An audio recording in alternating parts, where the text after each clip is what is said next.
ଦେଖନ୍ତୁ ଆମର BMC contractor ମାନଙ୍କର ଭାଇମାନଙ୍କର ଦାବି ଥିଲା ଯେ ତାଙ୍କର ପେମେଣ୍ଟ ହେଇନଥିଲା ବୋଲି। ତ ଯେଉଁଟା ତାଙ୍କର ରଜ ପାଇଁ ପେମେଣ୍ଟଟା ମ୍ୟାଡ଼ାମ୍ ପ୍ରତିଶ୍ରୁତି ଦେଇଥିଲେ ଯେ ରଜରେ ତୁମମାନଙ୍କର ପେମେଣ୍ଟ ହେବ।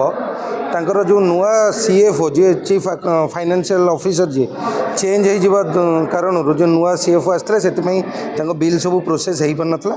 ସେଇଟା ମ୍ୟାଡ଼ାମ୍ ଏବେ ଆଜି ଆମେ ଯେଉଁ ମ୍ୟାଡ଼ାମ୍କୁ ମେମୋରାଣ୍ଡମ୍ ଦେଇଥିଲୁ, ମ୍ୟାଡ଼ାମ୍ CFOଙ୍କୁ ଡାକିକି ନୂଆ CFO ଯିଏ ଜଏନ୍ କରିଛନ୍ତି ତାଙ୍କୁ ଡାକିକି କହିଦେଇଛନ୍ତି ଯେ 3 ଦିନ ଭିତରେ ତାଙ୍କର ଆଟଲିଷ୍ଟ ପାର୍ଟ ପେମେଣ୍ଟ ସବୁ କଣ୍ଟ୍ରାକ୍ଟରଙ୍କୁ ଆଟଲିଷ୍ଟ କିଛି ପାର୍ଟ ପେମେଣ୍ଟ ରିଲିଜ୍ କରିବା ପାଇଁ। ଯାହାର 4ଟା ବିଲ୍ ଅଛି ତାର 2ଟା ବିଲ୍ର ପେମେଣ୍ଟ, ଯାହାର 1 ବିଲ୍ ଅଛି ତାର 1 ବିଲ୍ର ପେମେଣ୍ଟ ଆଟଲିଷ୍ଟ এই ଯେଉଁ ସପ୍ତାହ ଅଛି এই ସପ୍ତାହ ଭିତରେ ଏତିକି ବିଲ୍ ପେମେଣ୍ଟ କରିବା ପାଇଁ କହିଛନ୍ତି। ଆମର ଆଜି ସୁହୃଦୟ ବାତାବରଣ ଭିତରେ ମେୟରଙ୍କ ସହିତ ଆଲୋଚନା ହେଲା। ସବୁ କଣ୍ଟ୍ରାକ୍ଟର ଭାଇମାନେ ଆଜି ସମସ୍ତେ ହଇରାଣ ହେଇଛନ୍ତି ପେମେଣ୍ଟ ସକାଶେ। ସେଇ ପେମେଣ୍ଟ ବିଷୟରେ ମେୟରଙ୍କୁ ଯେଉଁ ସାହେବଙ୍କ ସହିତ କଥାବାର୍ତ୍ତା ହେଲା। ଆଉ ମେୟର ମଧ୍ୟ ମ୍ୟାଡ଼ାମ୍ ଆମ CFOଙ୍କୁ ଡାକିଲେ, ନୂଆ CFOଙ୍କୁ ତାଙ୍କୁ କହିଲେ ଫାଇନାନ୍ସିଆଲ ପୋଜିସନ୍ ଦେଖ କେତେ ଅଛି, ସେ ଅନୁଯାୟୀ ଯଦି ଦରକାର ପଡ଼େ ସମସ୍ତଙ୍କୁ ପାର୍ଟ ପେମେଣ୍ଟ କର। ଆମେ ସେଇ ଆଶା କରୁଛୁ ଯେ ସେ ସେଇଭଳି ତାଙ୍କର କଥା ରକ୍ଷା କରିବେ ଆଉ ଆମକୁ ସାହାଯ୍ୟ କରିବେ। ଦେଖନ୍ତୁ ଏ ଗୁଡ଼ାଏ ଦିନ ହେଲା ତାଙ୍କର ବକେୟା ବାକି ଅଛି, ପ୍ରାୟ ବର୍ଷରୁ 1 ବର୍ଷରୁ ଉର୍ଦ୍ଧ୍ୱ ହେବ।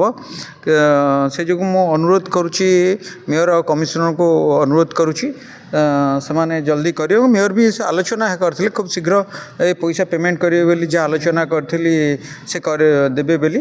କାରଣ ଏମାନେ ବର୍ଷେ ହେଲାଣି ଏମାନେ ଗୋଲ୍ଡ ଲୋନ୍ କରିଛନ୍ତି, ତାଙ୍କ ସୁନା ବ୍ୟାଙ୍କ ନିଲାମ କରିସାରିଲାଣି, ଗୁଡ଼ାଏ ଲୋକ ହାତ ଉଧାରି କରିଛନ୍ତି, ସେମାନଙ୍କର ସୁଧ ଦେଇକି ବୋଝ ବଢ଼ୁଛି, ପରିବାର ପୋଷଣ କରିପାରୁନାହାନ୍ତି।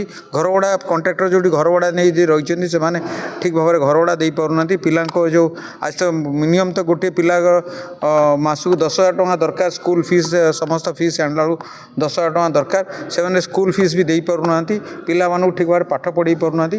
କାରଣ ତାଙ୍କର 1,00,000-1,50,000 ଟଙ୍କା ନୁହଁ କୋଟି କୋଟି ଟଙ୍କା ଏଥିରେ ଫସିକି ଅଛି, ଯେଉଁଥିରେ କି ଖୁବ୍ ଶୀଘ୍ର ହେଇଯିବା କଥା। କାରଣ କାମ କରିଛନ୍ତି, ସେମାନେ କାମ କରିଛନ୍ତି। ବିଏମ୍ସି ଗୋଟିଏ ଆଙ୍କ ପାଇଁ ସ୍ପେଶାଲ ମିଟିଂ ଡକେଇ କେମିତି କଣ୍ଟ୍ରାକ୍ଟରଙ୍କର ଫେଜ୍, ମୁଁ ଏକାଥରେ ବି କହୁନି, ଫେଜ୍ ୱାଇଜ୍ ବି ଦେଇଦେଲେ, ତାଙ୍କର ଗୋଟେ ଫେଜ୍ ୱାଇଜ୍ ଦେଇଦେଲେ ବି ମାନେ ସେଇଟା ଭଲ ହୁଅନ୍ତା। ତାଙ୍କୁ ଦେଖା କରିଥିଲୁ, ତାଙ୍କଠୁ ପ୍ରତିଶ୍ରୁତି ନେଇଥିଲୁ। ସେ ରଜ ଉତ୍ସବ ପୂର୍ବରୁ ଦେବା ପାଇଁ ଆମକୁ ପ୍ରତିଶ୍ରୁତି ଦେଇଥିଲେ, କିନ୍ତୁ 5 ଦିନ ବିତିଗଲାଣି। ଆମେ ନା ରଜ ଉତ୍ସବ ପଳେଇଲା, ଆମର ପେମେଣ୍ଟ ପାଇଁ ଆମେ କିଛି ଆସୁରାନ୍ସ ପାଇପାରୁନୁ। ତଥାପି ଆମେ ଲାଷ୍ଟ ଆଜି ଟ୍ରାଏ କରିବୁ ତାଙ୍କଠୁ ଆସୁରାନ୍ସ ନେବା ପାଇଁ, ସେ କେଉଁ ଦିନ ପେମେଣ୍ଟ କରିବେ। ଯଦି ନ ପେମେଣ୍ଟ କଲେ ତାହେଲେ ଆମେ ବାଧ୍ୟ ହୋଇ ଆନ୍ଦୋଳନ ବୋଲି